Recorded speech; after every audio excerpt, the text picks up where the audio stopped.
Hello everyone, welcome to my channel. Today we are going to discuss chapter 6 Poets and Pancakes flamingo book class 12th। Previous video में student हम Indigo chapter finish कर चुके हैं। उसकी summary, question answer, text question answer, important question answer.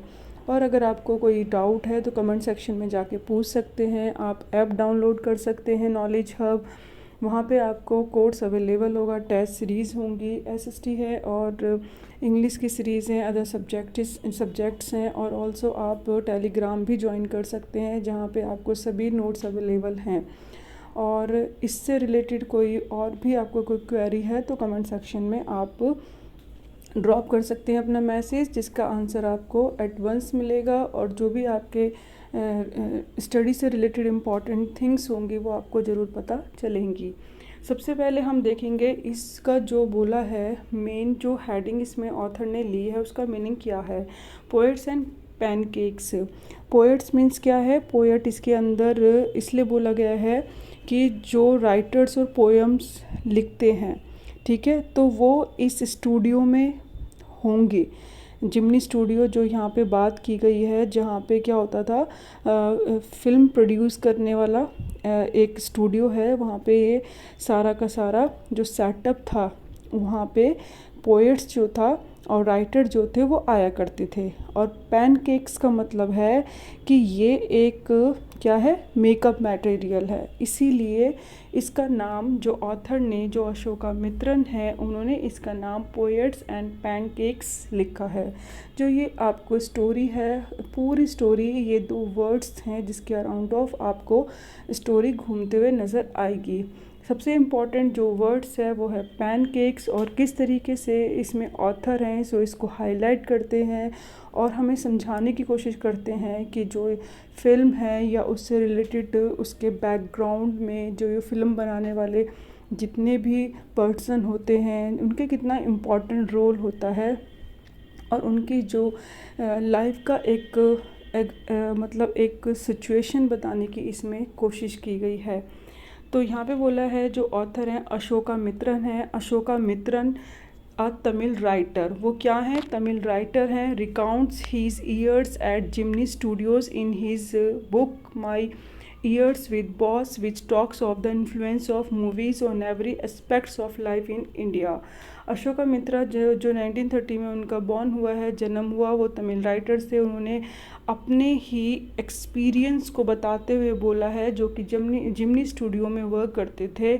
और उन्होंने उस time पे अपनी बुक में, क्योंकि ये राइटर थे, तो इन्होंने लिखा माई ईयर्स विद बॉस। और उसके अंदर का कुछ इनको जो उस टाइम का याद रहा हुआ पार्ट है वो इसमें समझाने की कोशिश की है। अब और उन्होंने बताया है जो इन्फ्लुएंस होता है मूवीज़ का, वो किस तरीके से हमारी लाइफ, यानी जो इंडिया के अंदर लोगों की लाइफ होती है उस पर किस तरीके का इन्फ्लुएंस आता है मूवीज़ का। And Gemini Studios located in Chennai was set up in 1914। ये सारा जो पूरी आप देख रहे हैं चैप्टर है वो जिमनी स्टूडियोज़ पे ही है। तो आपको ये सबसे पहले इसके बारे में ही ध्यान रखना है, कहाँ पे लोकेटेड है, चेन्नई, और 1940 में सेटअप किया था, जो कि पुराना नाम क्या है इसका, ओल्ड नेम मद्रास है। Was setup in 1940 and it was one of the most influential film producing organizations of India in the early days of Indian film making। उस टाइम पे ये क्या था, एक इट वाज द वो सेटअप था जो बहुत ही इन्फ्लुएंस करता था, जो प्रोड्यूसिंग ऑर्गेनाइजेशन थी इंडिया के अंदर।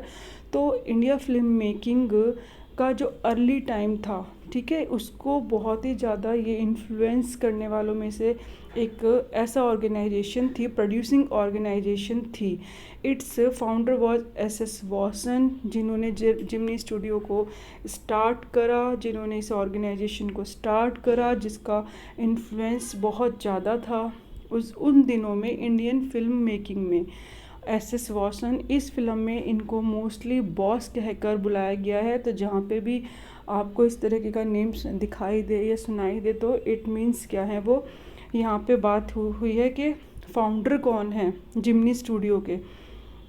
The duty of Ashoka Mitran in Jimny Studios was to cut out newspaper clipping on a wide variety of subject and store them in files. इनका क्या काम हुआ करता था जिमनी स्टूडियो में? अशोका मित्रन जो थे वो न्यूज़पेपर की क्लिपिंग की कटिंग करते थे और उसे फाइल में पेस्ट कर दिया करते थे। कई बार तो many of these had to be written out by hands, हाथ से भी वो कई बार बहुत सारे सब्जेक्ट्स पे लिखा करते थे। And all though he performed an insignificant function of he was most well informed of all the members of the Gemini family.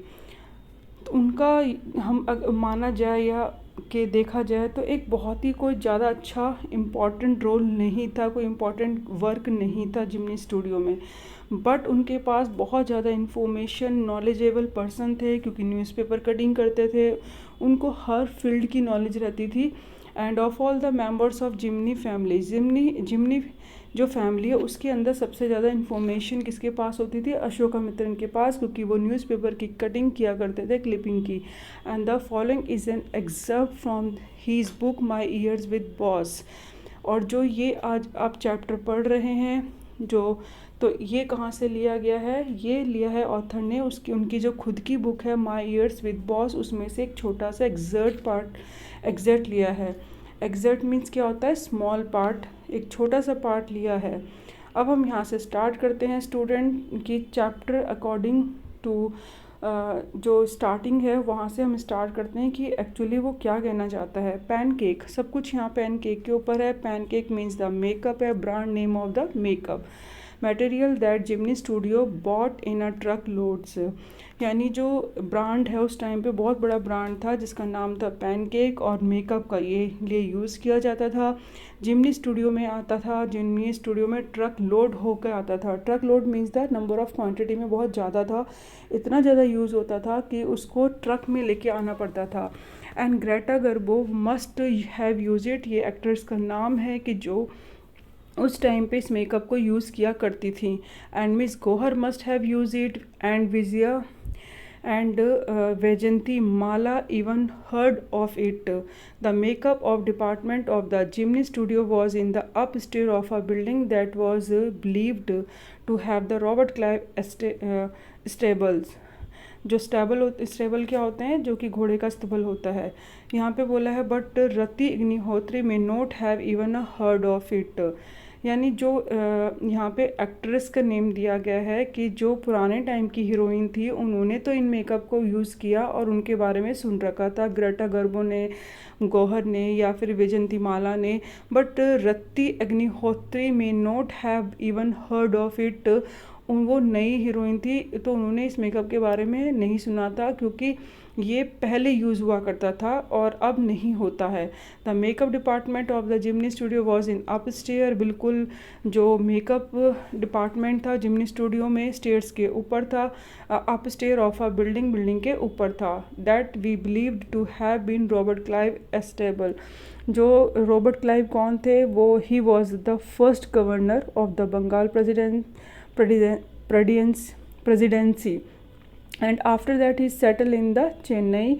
और यहाँ पे वो बताते हैं कि जो उनका अस्तबल था घोड़ों को रखने वाला, वहाँ पे ये जिमनी स्टूडियो बना हुआ था और वहाँ पे स्टूडियो बना हुआ था और उसके साथ साथ अ डजन अदर बिल्डिंग्स, यानी नंबर डजन मीन्स 12, यानी अ नंबर ऑफ बिल्डिंग्स बहुत ज़्यादा थी किसके पास? वो एक वेल्दी पर्सन थे Robert Clive in the city, उनकी और भी इसके अलावा बिल्डिंग्स थी। Have been his residence are city side, मतलब उन्होंने बताया था कि उनकी और भी यहाँ पे रहने की जगह हैं और भी बिल्डिंग्स हैं। फॉर हिज ब्रीफ लाइफ, जबकि उनकी बहुत छोटी लाइफ थी, मतलब बहुत जल्दी उनकी मृत्यु हो गई थी। इवन ब्रीफर स्टे इन मद्रास, लेकिन फिर भी वो बहुत मद्रास में, यानी जो पहले के टाइम पे था, आज के टाइम पे चेन्नई है, बहुत ही कम टाइम के लिए वो मद्रास में रहे थे Robert Clive. And seem to have done a lot of movie, उन्होंने क्या करा है? seem to have done a lot of movie beside fighting some impossible battle in remote corner of India and marrying a maiden in St. Mary Church in Fort St. George in the Madras। Robert Clive ने बहुत ही कम movie हैं जो मतलब कि हैं यहाँ पे। Seem to have done at lot of movie, जो दिखती हैं कि उन्होंने बहुत करा है, बट साथ साथ मूवी के साथ साथ उन्होंने क्या करा है, seem to have done a lot of movies beside fighting some impossible battle in remote corner of India. जबकि उन्होंने जो आसपास का जो एरिया था, मतलब जहाँ पे रिमोट कॉर्नर्स मीन्स होता है जहाँ पे पॉपुलेशन बहुत ज़्यादा कम होती है, वहाँ पे उन्होंने क्या करा, एक मतलब फाइटिंग जो थी वो भी की है। जहाँ पे पॉपुलेशन कम है वहाँ पे उन्होंने बहुत सारी जो बैटल्स हैं, ये लड़ाइयाँ होती थी, फाइटिंग होती थी, जो कि इम्पॉसिबल था। इम्पॉसिबल बैटल को क्या करा था, वहाँ पे किया, जीता उन्होंने। एंड मैरी शादी की थी मैडन से। मैडन मीन्स होता है जो यंग वुमेन होती है, सेंट मैरी चर्च में करी थी, जो कि फोर्ट सेंट जॉर्ज इन मद्रास में है। तो यहाँ पे एक छोटा सा बताया है कि जिस तरीके से रॉबर्ट क्लाइव हैं, वो उनका एक पूरा बताने की कोशिश करी है कि उन्होंने मूवी बहुत सारी करी हैं, एंड बट इसके अलावा उन्होंने बहुत सारी फाइटिंग इम्पॉसिबल बैटल्स भी करी हैं रिमोट कॉर्नर्स में, और जो चर्च है उसके अंदर करी है। तो यहाँ पे रॉबर्ट क्लाइव्स का एक डिस्क्रिप्शन दिया हुआ है जो कि आपको समझना है। The makeup room had the look of a hair cutting salon with lights of all angles around half a dozen large mirrors। यहाँ पे बोला है मेकअप रूम का डिस्क्रिप्शन की बात हो रही है। वो कैसा था, जैसे कि हेयर कटिंग सैलून होता है, सेम वैसे ही रूम बनाया हुआ था, लाइट्स लगी हुई थी, and all angles around half a dozen large mirrors. बड़े बड़े मिरर थे जो अराउंड ऑफ लगे हुए थे। हाफ डजन मतलब जैसे डजन में 12 होता है तो हाफ डजन में 6 हो गया, 6 मिरर लगे हुए थे।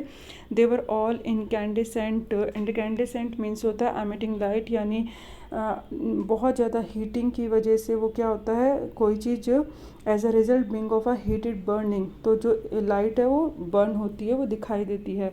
तो यहाँ पे जो बोला है लाइट्स बहुत ज़्यादा थी। They were all incandescent lights, and so can you imagine the fiery misery of the subjected to makeup.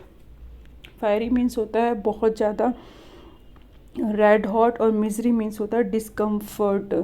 तो जो इमिटिंग था, जो लाइट इमिटिंग थी, जो वहाँ पे बल्ब लगे हुए थे मेकअप रूम में, 6 मिरर्स के अराउंड ऑफ मिरर है और वहाँ पे लाइट लगी हुई थी, उसकी वजह से जो वो था हीटिंग बर्निंग, यानी इतनी ज़्यादा हीट हो रही थी उस रूम के अंदर कि मेकअप कराना भी बहुत मुश्किल हो रहा था, और मतलब कंफर्ट नहीं था। ठीक है, इतना ज़्यादा हॉट हो जाता था जो बॉडी है और जो फेस है, और डिस्कम्फर्ट फील होता था। तो ये यहाँ पे बताया है डिस्क्रिप्शन जो मेकअप का था वहाँ पे मेकअप रूम का।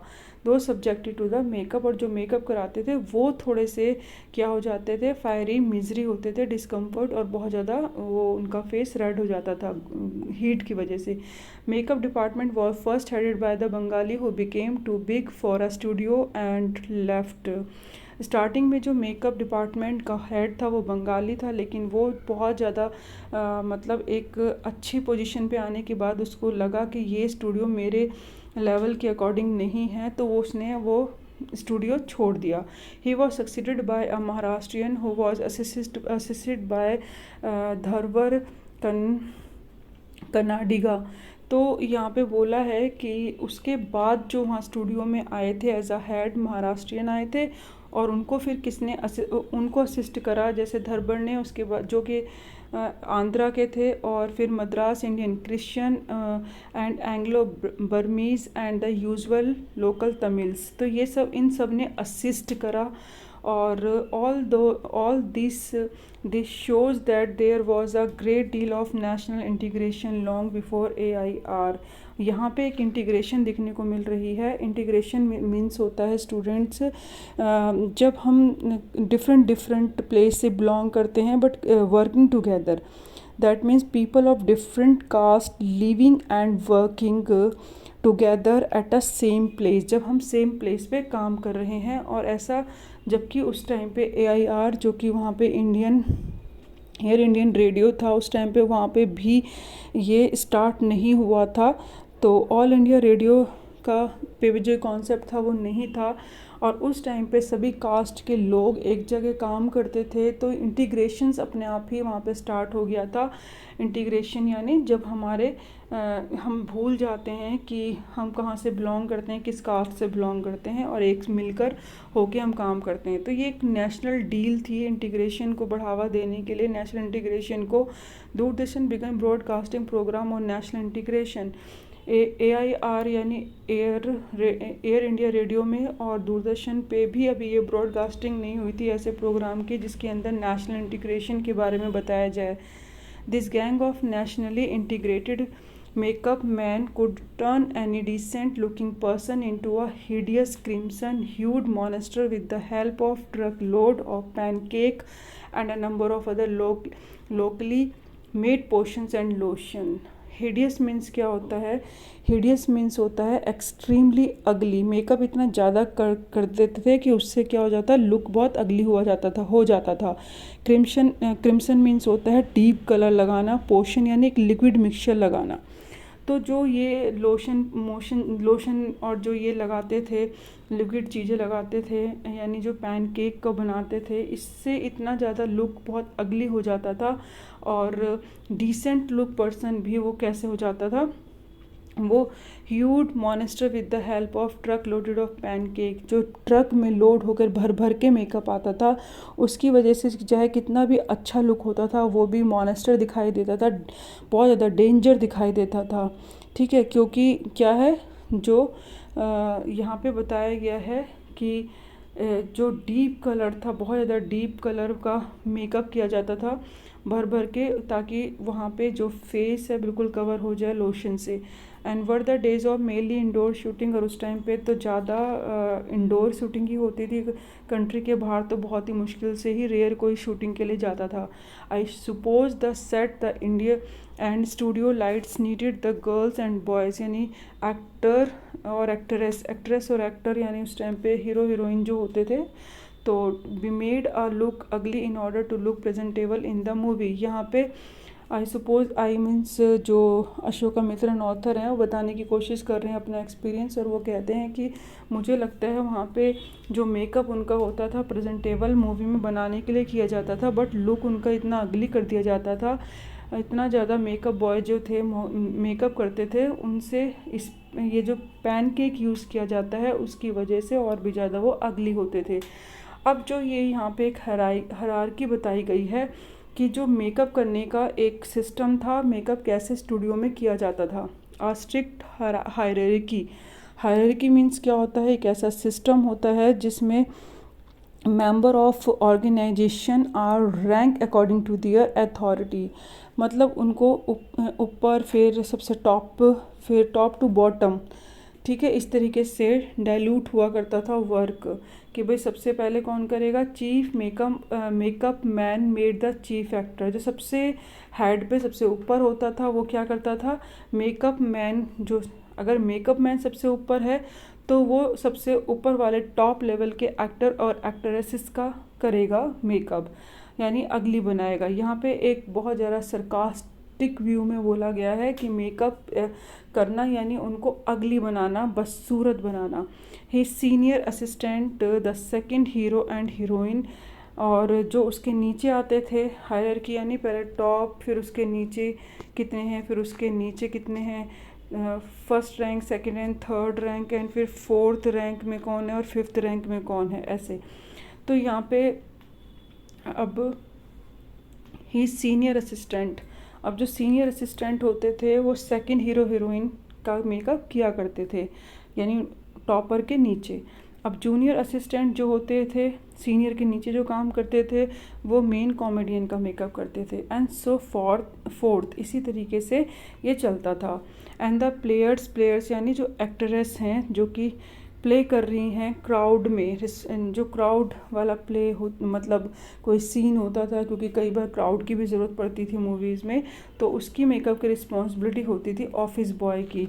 एक ऑफिस बॉय भी हुआ करता था मेकअप के लिए। वैसे तो एक पूरे स्टूडियो का ऑफिस बॉय होता था, बट ये इतना बड़ा था जिमनी स्टूडियो कि इसके मेकअप का भी, एक मेकअप रूम का भी एक ऑफिस बॉय था। मेन वर्क क्या होता है ऑफिस बॉय का, जनरली जो किसी को चाय पकड़ाना, पानी पकड़ाने का काम होता है, बट उसके साथ साथ इसका मेकअप करने का भी काम था। Even the makeup department of the Gemini studio had an office boy.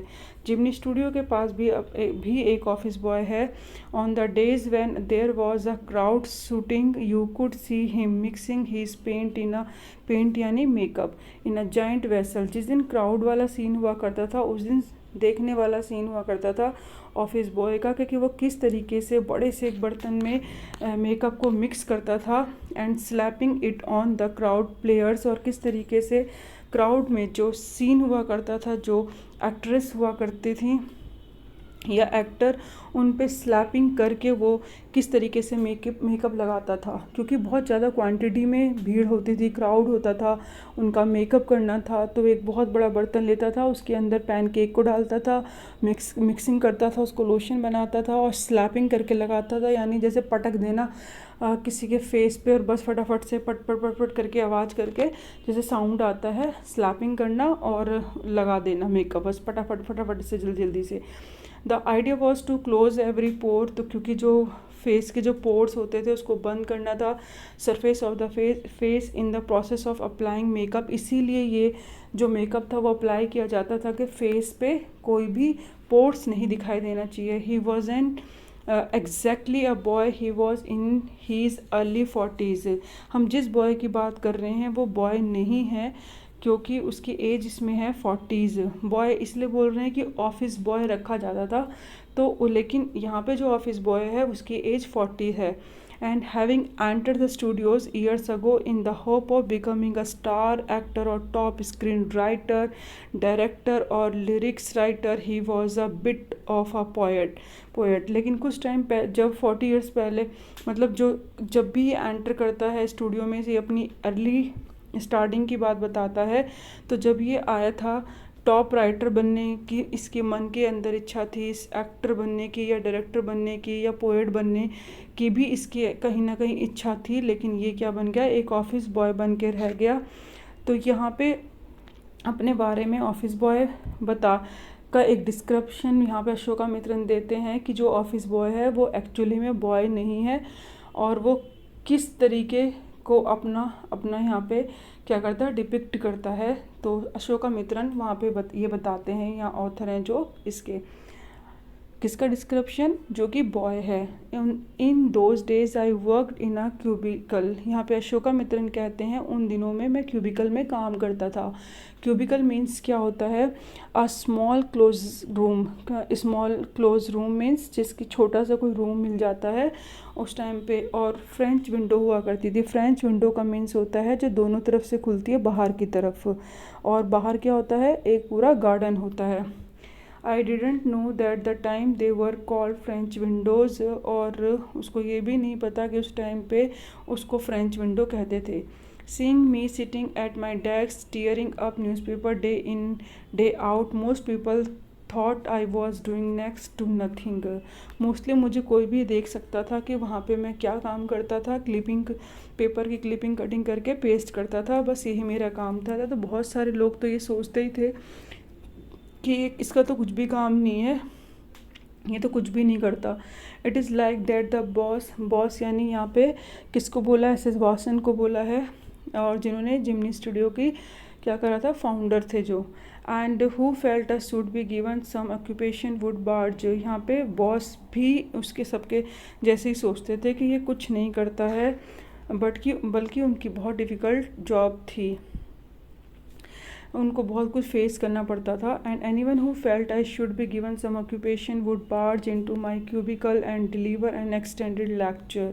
Mostly किसी को उसको काम देना था या कोई अपनी बेकार के टाइम पास करने के लिए कोई लेक्चर देना था, तो वो उसके क्यूबिकल में आ जाया करते थे कि भाई ये तो कुछ नहीं कर रहा, इसके पास बहुत टाइम है तो गप्पे मार लें या फिर अपना कुछ काम दे दें कि भाई खाली इसके पास तो थोड़ा मोटा कुछ भी काम नहीं है, हमारी हेल्प कर देगा। तो क्यूबिकल यानी उसके स्मॉल रूम में कोई भी चला जाता था। जैसे द बॉय है यहाँ पे, the boy makeup department had decided should be enlightened on how great literally talent was being allowed to go waste in department fit only the barbers and perverts. यहाँ पे वो किसकी बात हो रही है, बॉय की। द बॉय जो है वो कहाँ जाता है, अब उसके रूम में जाता है, किसकी बात हो रही है यहाँ पे, जो ऑफिस बॉय है। तो ऑफिस बॉय कहाँ जाता है, ऑफिस बॉय जाता है जो अशोका मित्रन है उनका जो क्यूबिकल यानी कैबिन है उसके अंदर जाता है, और वो बैठकर बोलता है कि अपने बारे में बोलता है कि मेकअप डिपार्टमेंट जो है, द बॉय इन द जो मेकअप डिपार्टमेंट में है decided I should B enlighten. Enlightenment means होता है कि किसी चीज़ को हम क्या करते हैं बहुत ही ज़्यादा जब एक्सप्रेसिबल वे में कर सकते हैं, तो हाईलाइट करना मतलब, ठीक है। तो यहाँ पे वो बोलता है आई should B enlighten on how great literally talent, मेरे अंदर कितना टैलेंट है मैं ये दिखा सकता हूँ अगर मुझे मौका मिले। And allowed to go waste in a department fit only for barbers and perverts, और जहाँ मैं आज काम कर रहा हूँ वहाँ पे तो किसी बार्बर्स और पर्वर्ट्स का काम है, यहाँ पे मेरी कोई जगह नहीं है, ये प्लेस मेरे लिए नहीं बना, ये मेरे टैलेंट को वेस्ट कर रहा है। क्योंकि वो राइटर बनना चाहता था, एक्टर या डायरेक्टर कुछ भी बनना चाहता था, लेकिन वो एक बॉय बन गया, ऑफिस बॉय, जिसकी वजह से वो बहुत ज़्यादा क्या था, हमेशा डिप्रेशन में रहता था। पर्वर्ट्स मीन्स होता है person whose sexual behaviour is regarding abnormal and unacceptable. और बार्बर यानी ये काम तो उनका है, ऑफिस बॉय वो कहता है जो मैं ऑफिस बॉय बन गया हूँ मैं इसके लिए नहीं हूँ, मैं इससे मच बेटर हूँ। और फिर बोलता है soon I was praying for crowd shooting all the time, nothing short of it could save me for his epics. और वो जो यहाँ पे सून आई वॉज प्रेइंग, ये सब बातें सुन के जो अशोका मित्रन है वो जब ऑफिस बॉय की बात सुनते हैं तो वो अंदर ही अंदर प्रेयर करते हैं कि जल्दी से जल्दी हे भगवान क्राउड वाला सीन होगा तो ये ऑफिस बॉय जाएगा, मेकअप करेगा और मुझे ये अपने लेक्चर से बोर नहीं करेगा। तो क्योंकि जब भी जो शॉर्ट होता था तो उसको जाना होता था, लेकिन अगर उसका कोई शॉर्ट नहीं होगा तो वो एक एपिक्स यानी लॉन्ग उसका स्टोरी सुनाएगा, लॉन्ग लेक्चर सुनाएगा। एपिक्स यानी लॉन्ग लेक्चर या लॉन्ग स्टोरीज उसको सुननी पड़ेगी। और वो क्योंकि उसके पास कोई काम नहीं है तो वो जाके किसके पास बैठ जाता था, अशोका मित्रन के पास। और अशोका मित्रन प्रेयर करता था कि क्राउड का सीन हो, ये मेरे पास ना हो और ये मेकअप में बिजी रहे। In all instances of frustration, ये सारा एग्जाम्पल एक फ्रस्ट्रेशन का है। You will always find the anger directed toward a single person openly और covertly and this covertly means secretly. This man of the makeup department was convinced means क्या होता है, completely sure about something। तो वो बहुत ज़्यादा क्या कहता है फ्रस्ट्रेशन में। और you will always find the anger, आप उसको हमेशा एंगर में देख सकते हो, गुस्से में। And a single person openly, जो कि यही एक ऐसा पर्सन था जो कि क्या था, ओपनली या secretly. And this man of the makeup department was convinced that all his woes ignominy and neglect were due to Kothamangalam Subbu. ये जितनी भी बातें थीं, एक यही ऐसा बंदा था जो मतलब सारी जो नेगेटिव या डिस्ट्रेस ट्रैवल था इसको, या जो भी सीक्रेटली जो ये अपनी स्टोरी बताता था या जो भी था। इग्नोमिनी मीन्स होता है डिसऑनर होना, पब्लिक शेम होना। और बोझ मीन्स होता है डिस्ट्रेस या ट्रबल। और कोवर्टली मीन्स होता है सीक्रेटली। तो यहाँ पे बोला है जो मेकअप डिपार्टमेंट वॉज कन्विंस्ड, बस जो सिंगल पर्सन है, ठीक है। Instance of frustration, you will always found anger directed toward a single person openly secretly. And this man of the makeup department was convinced that all the woes, ignominy and neglect were due to the Kothamangalam Subbu. तो ये सारा चीज़ जो था वो सब्बू के लिए ही बोला करता था गुस्से में, कि जो भी उसके अंदर कोई भी गलत चीज़ें थी, मतलब वो इतना ज़्यादा गुस्सा जो था वो किसके लिए था, सब्बू के लिए। और सब्बू जब वो सब्बू से बहुत चिढ़ता था, और सब्बू कौन है यहाँ पे जिसके लिए वो इतने वर्ड्स बोल जाता था और बहुत ज़्यादा डिस्ट्रेस रहता था और उसको बिल्कुल पसंद नहीं करता था। तो है Sabbu was the number 2 at Gemini Studios. He couldn't have had a more encouraging opening in the film than our grown up makeup boy had. Gemini studio में वो सेकंड नंबर पे आ गया था, और जो ये ऑफिस बॉय है और ये सुब्बू है, दोनों ने अपना करियर एक साथ ही जिमनी स्टूडियो में स्टार्ट करा था। तो वो तो सेकंड नंबर पे आ गया, यानी जो एस वॉसन है उसके नीचे वाला जो सेकंड रैंक है वहाँ पे आके उसकी पोजीशन थी, बट वो ऑफिस बॉय बन के रह गया। तो उसको इसलिए प्रॉब्लम थी सब्बू से ज़्यादा, जबकि उसका जो टाइम था बहुत स्ट्रगलिंग था। He couldn't have had a more encouraging opening. जब मूवीज़ की ओपन होती थी कोई इतना ज़्यादा उसको अच्छा सपोर्ट नहीं मिला, ओपनिंग इतनी अच्छी नहीं हुई है। जबकि मेकअप बॉय का इतना स्ट्रगल टाइम नहीं था जितना कि उसका सुब्बू का एक स्ट्रगल टाइम था। ऑन द कॉन्ट्ररी, जबकि इसके अपोजिट ही मस्ट हैव, जबकि अच्छा ग्रो अप मिला किसको, बॉय को कंपेरेटिवली अगर हम देखें उसको नहीं मिला। सब्बू को बहुत ज़्यादा स्ट्रगल देखना पड़ा, डिफ़िकल्ट टाइम देखना पड़ा, and more uncertain. He must have had to face more uncertain difficult time for when he began his career. There were no formally established film producing companies और स्टूडियोज़। और क्योंकि उस time पे इतना producing अच्छी companies नहीं थी, Studios नहीं थे जहाँ पे आप फ़िल्म को बना सकते हो, कोई फर्म एस्टेब्लिश नहीं हुआ करती थी, एक पूरा अच्छा सा सेटअप नहीं हुआ करता था। Even in the matter of the education, अगर एजुकेशन में भी देखें, स्पेशली फॉर्मल एजुकेशन थी, Sabu couldn't have had an appreciable lead over our boy. Office boy से इतना ज़्यादा अच्छी कोई एजुकेशन नहीं थी कि हम उसको अप्रिशिएबल करें। एंड वर्च्यू यानी मोरल, हाँ, लेकिन जो वो एक तो उसका ब्राह्मण परिवार में उसका जन्म हुआ था, उसके तो मोरल ज़्यादा थे अच्छे। And a virtue indeed he must have the exposure to more affluent situation. और जो उसका वर्च्यू था, जिस तरीके से उसके मोरल था, मतलब जिस तरह से बिलोंग करता था, तो उसकी वजह से वो था ही, वो अच्छी फैमिली से बिलोंग करता था, वेल्दी था, एफ्लुएंट था, and people he had and ability to look cheerful all the time even after having had a hand in a flop film. उससे कोई फ़र्क नहीं पड़ता था, इवन अगर उसकी कोई मूवी फ्लॉप भी हो जाए तब भी वो हमेशा क्या करता था, खुश ही रहता था, चीयरफुल रहता था, हमेशा हर टाइम को एंजॉय करता था, फ्लॉप फिल्म को भी।